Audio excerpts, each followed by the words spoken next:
up a seat at the bar to join us for another episode of McAnally's Pubcast, a podcast exploring the fun and fantastical mind of Jim Butcher's The Dresden Files series. Hosts Tanzan, Maggie, and me bring you another round of literary analysis on this immense, immersive, and colorful environment inhabited by Harry Dresden, the world's only licensed private investigator and professional wizard. Join an active and engaged community of new and die-hard dedicated fans focused on the fabulous themes, theories, characters, context, lore, and more. This is McAnally's Dresden Files Pubcast by Free Flow Rambling. Conjure by it at your own risk.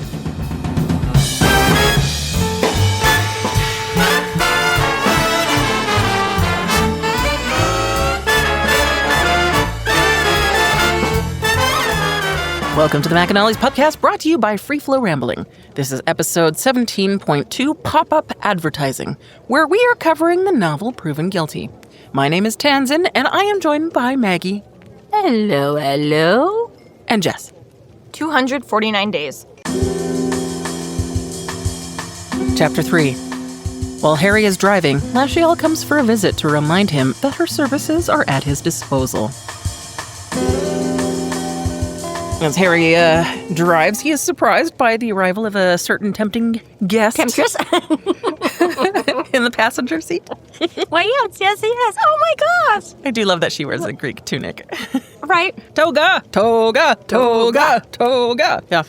Yes, we haven't seen too much of her yet. We got a little dribble of her in Deadbeat and like oh yeah, that was a thing he did. And oh, she's still there.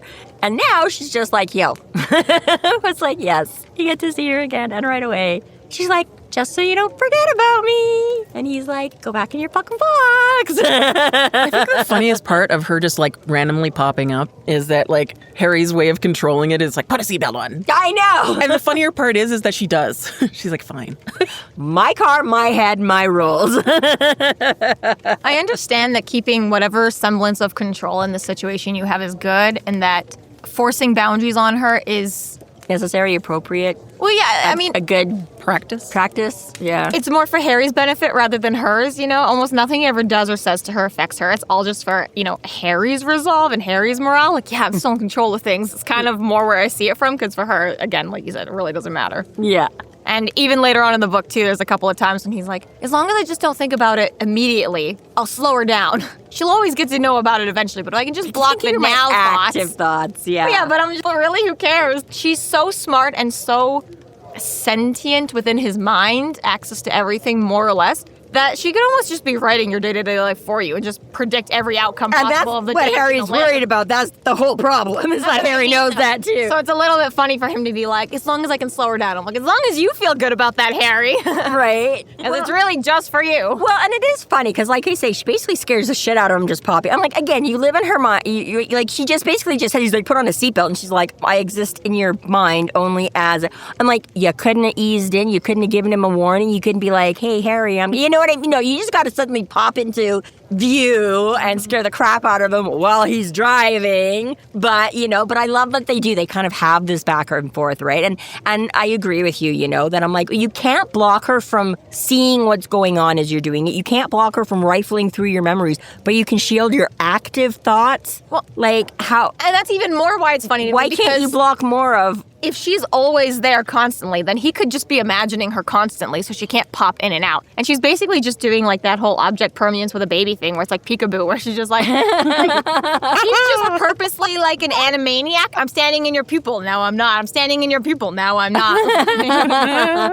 It's kind of, they're both at fault for this, really. Right. This whole like Schrodinger's Denarian or something, Well, but I do kind of get a little bit what he's saying there, too, about the active, is that you're right. She is going to find out, but hopefully after he's already done it, right? You know what I mean? If he's actively thinking of a plan and what he's going to do, and then she can't sort of alter what he's doing at the time until the decision is made, and then the decision is made. So I kind of get that that's where he gets a little bit of a, like the 3-second delay on radio so they can bleep you if need be, It's like he's got just enough that he can... he can bleep those bits. Wait a second. What? What do you mean they can bleep you on the radio? back in the day. This whole time? Yes, which is why they always tell you to like turn the radio off in the background when you're calling in because it creates that feedback loop and it's usually delayed. Nobody trusts us with anything. I know, yeah, because people like us get on the radio who just naturally swear every third word, whether it's needed or not. Some people don't like that, my mother. So, For excellence. It would be funnier if this was that sort of Iron Man and Captain America language between one and the other. Yeah. You're in my head, you're not going to swear, or vice versa. I can only be in your brain, so you can't swear. I don't know. Yeah, right, exactly. I love Lash so much, like that she just has no problem with breaking the rules to be like, by the way, I'm at your disposal. He's like, you're not supposed to contact me. I'm supposed to contact you. But I'm just reminding you. And I've done it's that. fine. I've done that right up until now, just so. Well, I like do zero love problem Lash. breaking the rules. She's so great. And I know that's her job, but she's so great. And this, exactly, right? You've got this 2,000-year-old, right? She's had plenty of time to understand the human mind and come in contact with all kinds of types and personalities. And exactly, she is the temptress. So right there, this whole thing is in her wheelhouse. But I also love how it's a little bit of like a Bob situation, right? Is that exactly, she adapts to like the personality she's dealing with. And so because Harry is this kind of smart alecky, stick it to the man, non-authoritarian, right? And she plays into that too, right? It's like she has her own certain, like, she's like, okay, well, this is the way I like to dress, and he hasn't, doesn't want me to be someone specific. So, but again, where she also knows how to play into, and I'm pretty sure Lasciel invented marketing and the pop-up advertisement. Very good chance. That is the ultimate pop-up right there. Bitch, hey. Being customized advertisement right here. Right here. Yeah, oh my God. This is where Facebook and all that came from. Damn you, Lasciel. This is a little bit of that chicken and the egg no matter what when it comes to Lash, because as Nicodemus said when he handed the coin over, it's like, I already chose a rule breaker for a rule breaker, so you're already a perfect pair. And obviously Lash is also, I know I'm the temptress. I know exactly what to say, do, dress, looks, snark, just the perfect amount for whoever the hell I'm talking to. Yeah. And vice versa is that whole, well, this is just how Harry is. And it's like, okay, but Lash is, this is her job. This is her thing. And it is so much better. And I mean, obviously, we have an author pulling the strings. And so, of course, but this would not have been the same if he'd ended up with like Lasciel or something like that, just some big thug of a, right? Because, okay, Harry can definitely be a big thug too. But, right, Harry needs that. He needs that he needs the wit and the right. If it was just, he'd have a lot easier time, I think, just saying no to straight up. Well, that's why it's a little muscle. bit when he calls himself out here and says, she lives somewhere in that 90% part of the brain that I use, maybe 95. And I'm like, cut yourself some credit here. I know it's a funny joke, but you're only alive this long because of your smarts. And part of the reason why Lasciel is allowed to exist in your mind this long is because of the smarts too. You can both tolerate each other because you're not two oafs that are just that too, mash, whatever. And again, you've got enough, power to, like you say, limit her. And again, we're learning along with Harry that maybe it's not as contained as he would like to think all of the time, but it obviously is more contained than others. That I think has part been of the a couple reason of years now, and he hasn't gone all in. I think part of the reason that Lash doesn't push as hard, and, not to insult you, Harry, I'm sure you're very smart and brave and amazing. Come on, we've read the book. We know Jessica.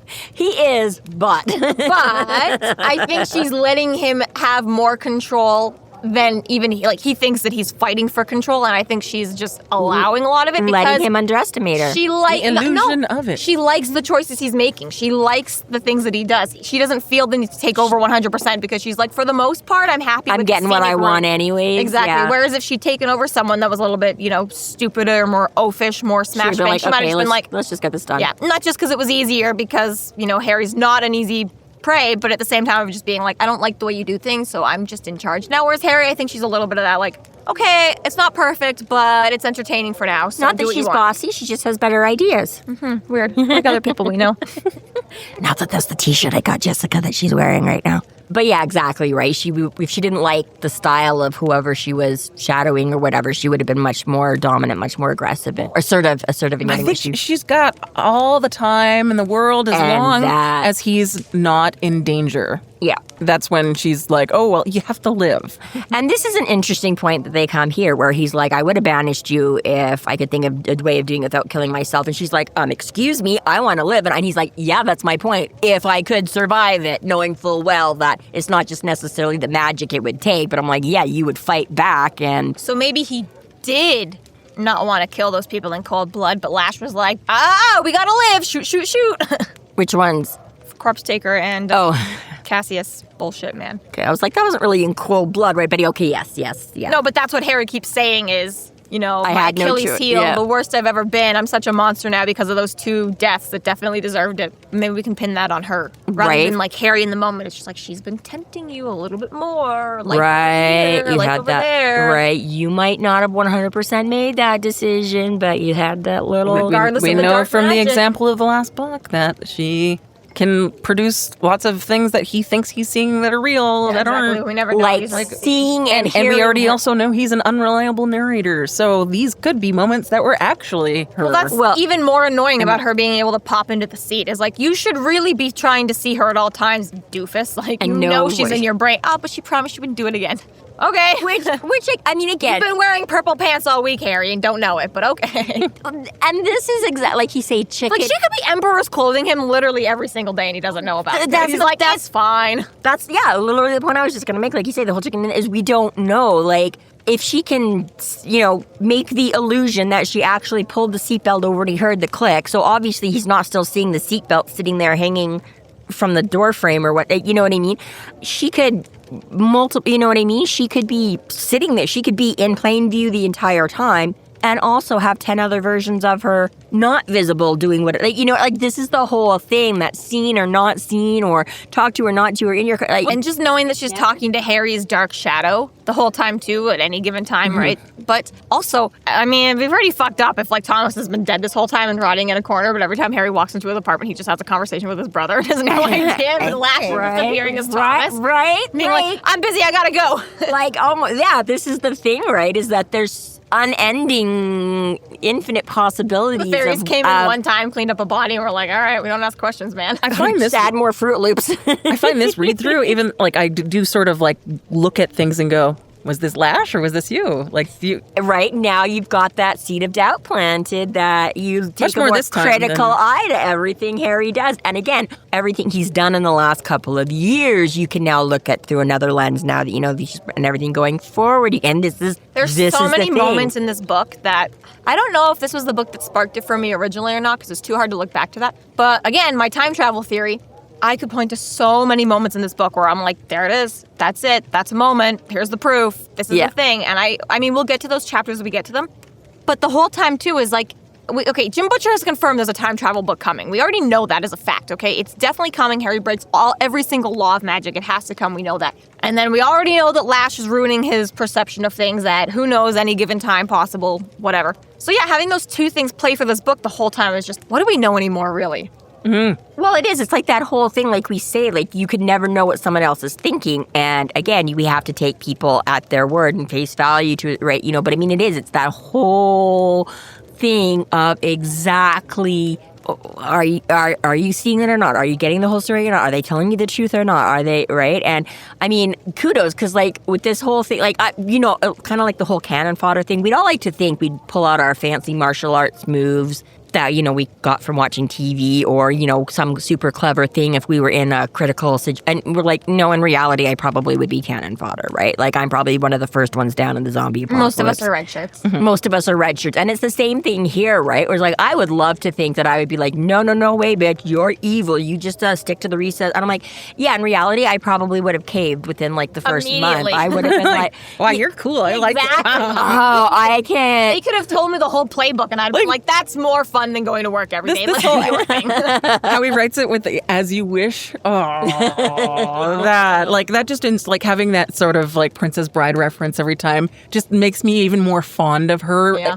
Without my consent, damn it. Oh, right, yeah. And it's kind of that two-way, too, because, okay, first of all, just a Princess Bride reference. Of course, everyone's going to love you for that. You're amazing. And also just laden meaning behind saying "as you wish" is also like, oh my God, Lash, oh my God, I'm blushing right now. On top of all of this, as much as we love Lash, it's meant that he's avoided Michael this whole time, which is another layer that's just sad. And you're like, what? What do you mean you have? I have 2 friends, and I can't talk to either one of them because of... And it's even worse that Michael has been actively trying still, to invite him for, family things. And I do like that at least Harry's picked up those calls, because he's like, I haven't called him, I haven't gone to see him, but it's like, okay, well, at least you have picked up but he's like, but I cut it short and try not to. And I'm like, I do get it. I fully understand, right? You feel super guilty. You've got this thing. Michael is literally the sworn enemy of this shadow you've got. So, but I'm like, but you don't think he's picking up on the fact that you've suddenly,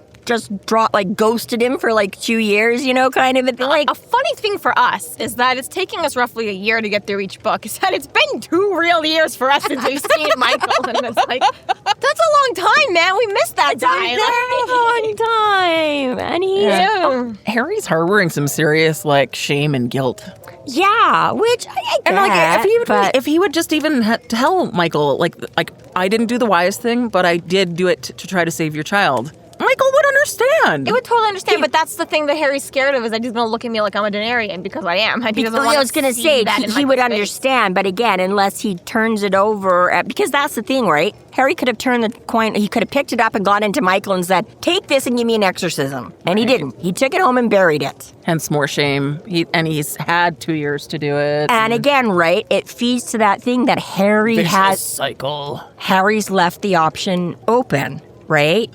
I'm going to quit smoking, but I'm not going to tell all my friends and relatives because they'll bug me about it. And that way, if I really need one, nobody's going to call me on it because nobody knows I quit. So they'll just think it's normal if I have one and stuff. Whereas if I tell everybody, then they're going to know I'm breaking my rule if I have one, whether or not they say, you know what I mean? Things like that, right? Where he's giving himself that option. I'm like, I'm just not going to tell. And then I'm never going to pick up the coin. I'm totally never going to. I buried it. I put spells around it. It's not there. But why haven't you handed it over? Useful. But it's still, what if one day something in my life goes so terribly wrong and so horrible and so bad if she was that I really need the extra oomph that Lash can give me. To do the translations for the book, they would all be dead. And he's Lash is almost the perfect ex to go back to, because what if he could just get her out of his head, but then 6 weeks later he's like, oh my God, I miss you. And he just unburies it and he touches the coin. He's like, Zap, back. And then he buries it again, but he's like, okay, you're back. Hey, I'm right. And he's like, okay, I'm going to exercise myself again. And then 6 weeks later he's like, okay, wait. Right, I just need this little, yeah. And that's the thing, he didn't know it at first when he first touched it and buried it, right? He had no. Well, that's why it's kind of weird that he didn't immediately just walk into the house with the 2 knights and being like, guys, oops, my bad. So again, because at that point, he wasn't even a little bit half in love with Lash. I am accusing you of Harry Dresden, just so you know. Even if you're kind of half just in love with yourself. I think if Bob was a woman, he would be half in love with Bob. For sure. The woman presenting spirit. Yes, if Bob was... Fuck, don't make me... Why did you have to derail me like that? But that goes immediately back to why he didn't, is because exactly, it means there was already that shadow of doubt talking to him, even though we didn't realize it until Sheila popped up in Deadbeat. But exactly, why didn't he immediately? Was she influencing him right from the second? Did it take time for that shadow to develop and do anything? That's what I think, though, is they work fast. That's their job, is to exactly. So even though he had no conscious realization of, right? So I like that a lot. I think the second that Lasciel's coin got picked up, she immediately was like, get away from the knights, get away from the knights, get away from the knights. And Harry was like, oh my God, get away from the knights, get away. And it didn't seem like Harry's thoughts. Yeah, it was It did seem like this is in line with what I'm thinking right now, but it's actually good, looking back on it. Exactly, right? So that's the whole thing of why he probably... So, that first initial temptation was Harry's, because he hadn't touched it yet. Again, I'm with Georgia. Why didn't you pick up the child? Right? But okay, he did that split second. Okay, whatever. Instinct. But like you say, I think exactly the second that he did sort of, there probably was that little insidious voice right from the start. Very, very it's a subtly. coin. Who doesn't be like, money, pick up. That's your first instinct. When you see money on the floor, you pick it up. Well, it would. And given the whole thing, like I say, it's not a right? scary, if the coin landed between him and the child, he's that much closer to the coin than the child. But for argument's sake, There have been many tests conducted. Well, for us now, it would have been like 15 years ago. But they still do this test in the United States or anywhere else where they still produce pennies. They go out into streets and they drop like $100 worth of pennies. And they wait to see if anyone picks them up. And people don't. It's not worth anyone to stop in New York Times or like in Toronto. A pile of pennies just all together? all over the street. They're separated by like a foot to 10 feet each. Okay, so not whatever. just like a penny here, Just a to penny see how here, many but are gone. It's just real money. It's $100. And it's not worth anyone's time to bend down and pick up a penny. Nobody ever does it. At the end of the day, they go and collect their $10 worth of change or their $100 worth of change, and they're missing like 2 pennies. Because in an entire street with thousands and thousands and thousands of people walking up and down it, not one of them thought it was worth their time to bend down and pick up a penny. Real legitimate free cash. Yeah. And like you say, had you picked up a few of them, you could have had a couple bucks. You could have had $100. If anybody drops a $2 bill or a $5 bill or a $20 bill or a $100 bill, you're damn sure. Exactly. And so, you know, that, you see money on the ground, you pick it up. If the coin is a denarian coin, and you know that, maybe there shouldn't be temptation. Okay. I see It's a coin. nickel. I see a penny. I pick it up. Find a penny, pick it up. All day long, you'll have good luck. Right, Especially if see? you suddenly pick up 100 of them. And I admit, something like that may or may not pick up a penny. What? Well, I think that Well, might have 100 pennies is a the dollar. one person that would totally foil that experiment. Yeah. Like, But I was going to say, if there's pennies all over the place here. exactly. I'm like, if I could see there's a shit ton, I'm like, okay, there's a couple bucks at least. Yeah, that I would. That's what's Canada funny. got rid of the penny more than 10 years ago, but had been a debate for like 20 years before we actually finally just got rid of it. I was a child in grade school when this conversation was prominent, and our teachers would often bring in news articles about it and make us watch documentaries about it. And I just remember like documentaries on the no, penny. I'm not even joking. Oh, I know, can but it's just remember as funny. multiple years in a row watching multiple different documentaries about the penny. Popular Canadian tourist spots and roads and like high traffic areas, and then just being like, we've dropped, $10 worth of pennies everywhere, and at the end of the day we got back like $9.75. Like, 20,000 people walked past this and not, and 20,000 of them minus 25 thought, nah, not worth it. Yeah. Well, it has more value in the copper to make the penny than Exactly. the actual It costs penny is worth. more It's like than- it's like- 1.6 cents It's to make the 1.6 penny. cents to make a penny. It doesn't make sense. Yeah, which is why maybe it didn't.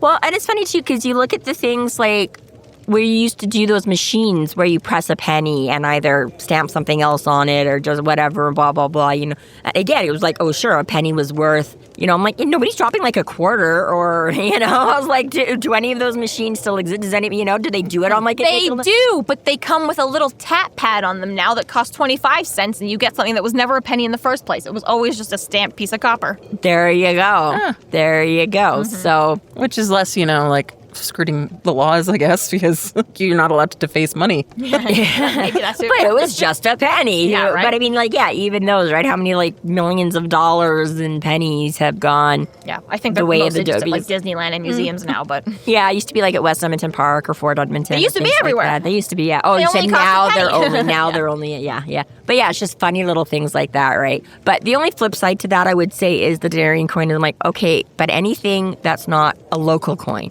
you definitely start. It might only be, Greek penny, but I don't have Greek coins around here, so I'm going to pick it up. You know what I mean? That's the other thing. You see some kind of old, foreign something. I was like, it doesn't matter if it's a penny or not. And if you don't have your guard up and you're just in the vicinity of a coin, can she have that kind of influence on you to be like, pick me up instead of the kid, pick me up instead of the kid? I don't know that one. That one I am willing to say Harry is a fool Yeah, and just does make bad decisions. because otherwise I think you would have... But I do like they're- the immediate influence, I think, which That- would explain all of this stupid. dot or- right. Yeah, exactly, Getcha. right? That he could have gone he was literally with, what, two?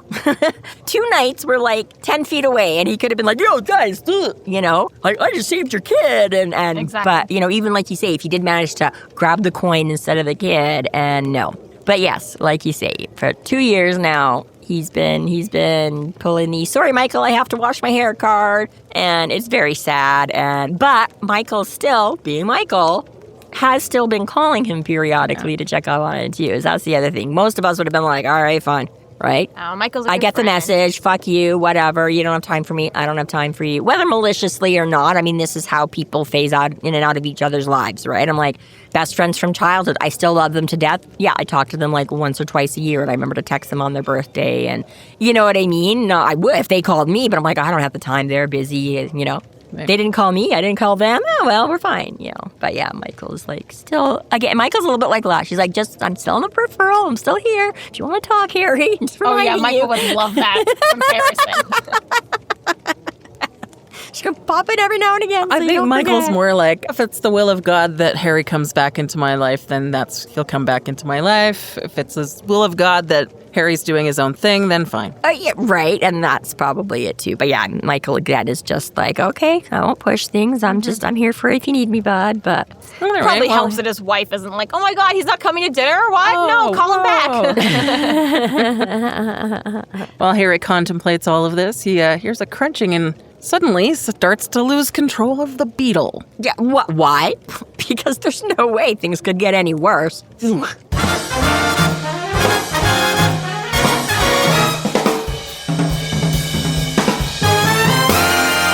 Thank you to our Patreon subscribers for your generous support. It's people like you who help us to do what we do.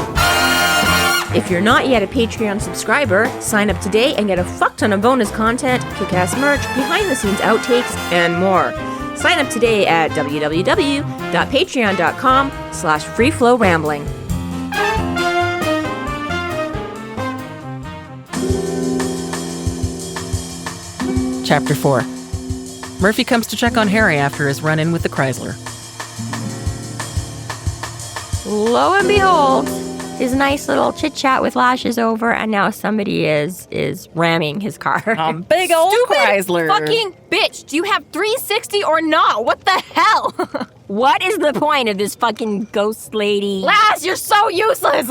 I'm totally here if you need anything. I don't want your help. Okay. I don't want you to die, Harry, but yeah, get fucking smashed to smithereens, you piece of shit. No defensive driving for you. She already did the math at like super high speed, and she's like, this risk assessment, you're fine. She's like, this won't kill him. This will teach you. I could have told you, but you didn't want me here. I'm not allowed to tell you. I stopped you from having whiplash. You're welcome.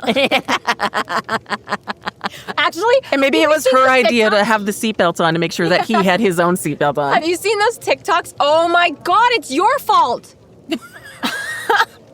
My fault. It's your fault. With the TikToks? When we were all living in the same house, Mom broke her leg, and then Tanzan made us throw the crutches away so we wouldn't invite more broken legs into our house. Harry made Lash put a seatbelt on, and then they got into a car accident. This is true, and we've never had crutches to use as a Halloween prop since. Yeah, thanks a lot, Tanzan. Just saying. How many broken legs have you had since? Also 0. It was just my foot. I was literally wearing a leg brace all week this week. I just took it off today because I was like, I'll just be sitting. I don't have to walk around for 16 hours. Anyways. I love that this is not the first time that you've brought up this bitterness about the scratches. They were fun to play with, and I didn't have to play with them because Mom had to use them for medical reasons. And then as soon as she was healed and they were free to be played with, you got rid of them. They didn't get rid of that fast. We did have them for a little while. But the air cast, too. Which somebody just, like... You could have faked an injury as many times as you wanted. And that was me who was asking. It's like, do you guys still have it? Nope. Somebody made me get rid of it. So, no, I don't have to lend out. The junk that we haven't carried to 45 homes is the thing you wanted. This is why we don't get rid of things. See? You never know. 15 years later, you might need it. Why pay for an air cast? I already have one. Oh, man. There's these really funny TikToks. Someone gets into an accident, really, really minor, and then the camera pans from like the tiniest little scrape, and it pans to the occupants of the car, and they're like hanging out of the window, and they're like on the floor, and like some pedestrian walking by the car's on the ground, and it's really, really funny. And I was like, Lash, if she'd done that right now, that would have been so fucking funny. I'm like, well, he's dealing with all of this. She's just dragged herself out of the window. No one's here for Harry, and Harry would have been like, you stupid fucking piece of shit. I think he's so fucking bad. Blood spurting out of her. I want a rewrite for that. Opportunities. That would have been so good. Mangled jaws of life, Lasciel, and Harry's like, listen, bitch. That's like, Harry would not have been able to contain himself to not be talking to ghosts in front of people. Everyone would have been like, yeah, he's fucked up. He needs to go to the hospital. Oh, I love that. My face hurts from laughing at that. Just that. That was good. That would be good. Subscribe to our Patreon, where we're now posting fan fiction of how the scene should have gone.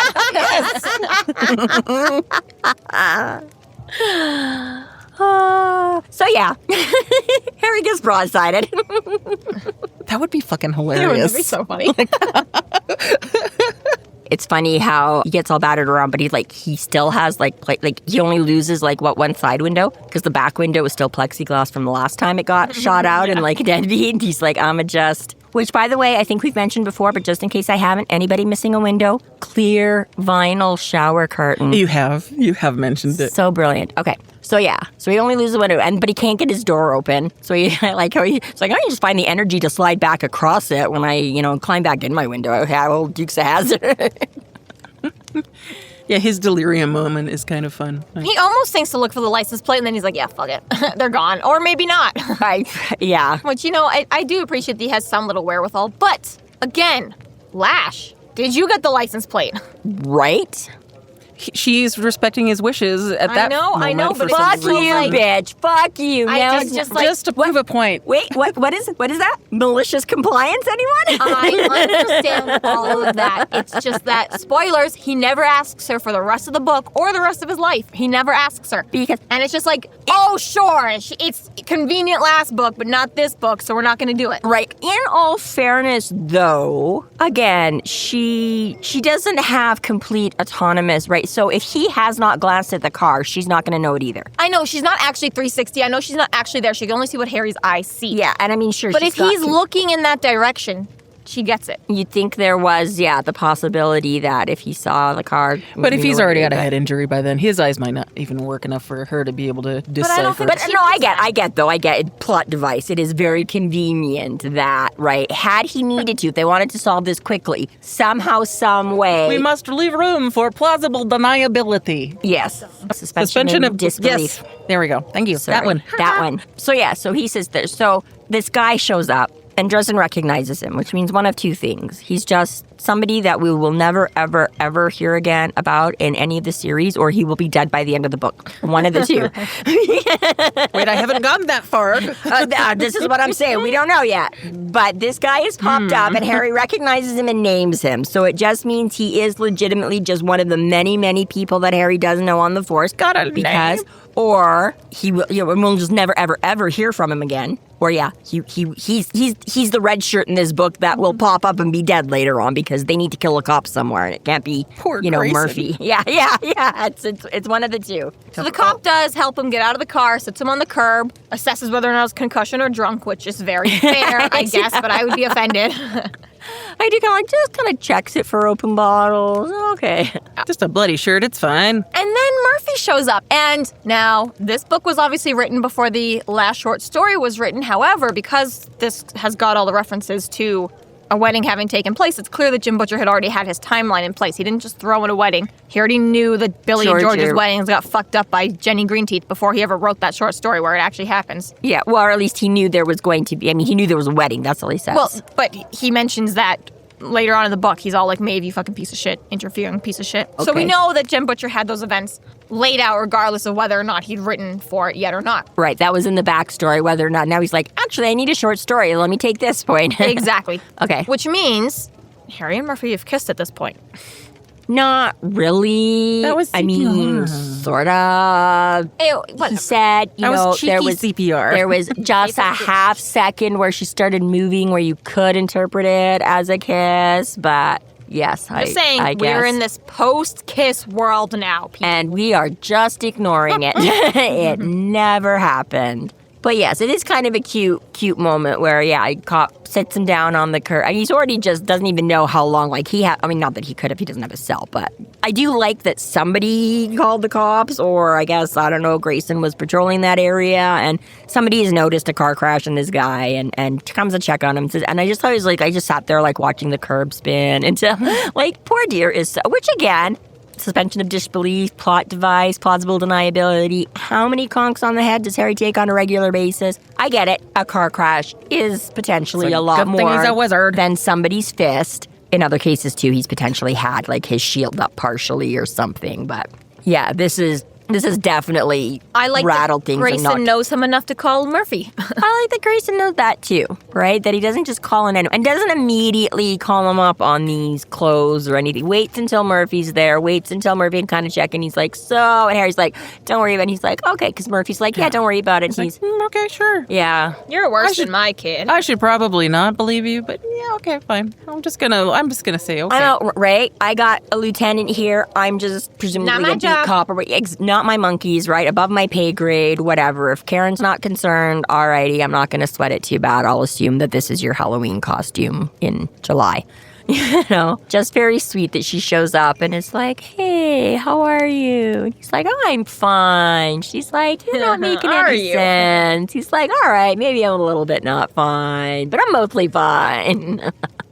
It's very sweet that she shows up. Like, I just love that. It's a nice, sweet moment between the two. She takes a little bit of care of him, and she's like, I don't know, nicer version than we have previously seen. This, like, softening up where they're, Not like, just tough cop more chick. proof that they're real friends now. They've gotten past a lot of their What were you hurdles. doing, Harry? Who did you provoke that they tried to run you off the road? What is it you're not telling me? And you know, believing that another car got into an accident with him and that he's not a drunk driver because the other car's gone. Yes. For all we know, he just hit a fucking Mailbox. nothing. Yeah, who knows? Yeah, but yes, exactly. But yes, that she's more willing, that she doesn't automatically assume there's something else going on that he's not telling her. And she's like, yo, you should get checked out. And he's like, no, they're just going to take me to the hospital. And I love how they can add another element, because the guys never want to go to the hospital. I mean, pretty much the hero in any book or movie doesn't. But again, Harry is like, I'm going to short stuff out. And it's like, okay, but you've been to the hospital before. But he's also like, also, there's this whole vampire thing, and they're specifically watching and trying to pick off vulnerables. So he has like all these reasons, and she's like, all right, fine. But she's like, I won't let them. She's like, let the EMT take a look. Yeah. But she's like, I'll make sure they don't. Like, whereas normally she would have been, Harry, stop being a stubborn ass and go to the hospital. And yeah, she's just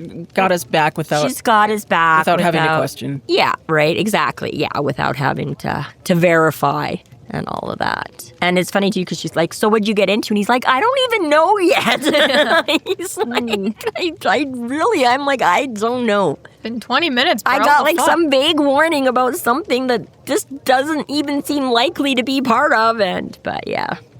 So, yeah. And I like how she dreams and adds an interesting spot to it too. She's like, it's not a pro. And he's like, what do you mean? And she's like, well, I get into this or this or this or this or this, you know.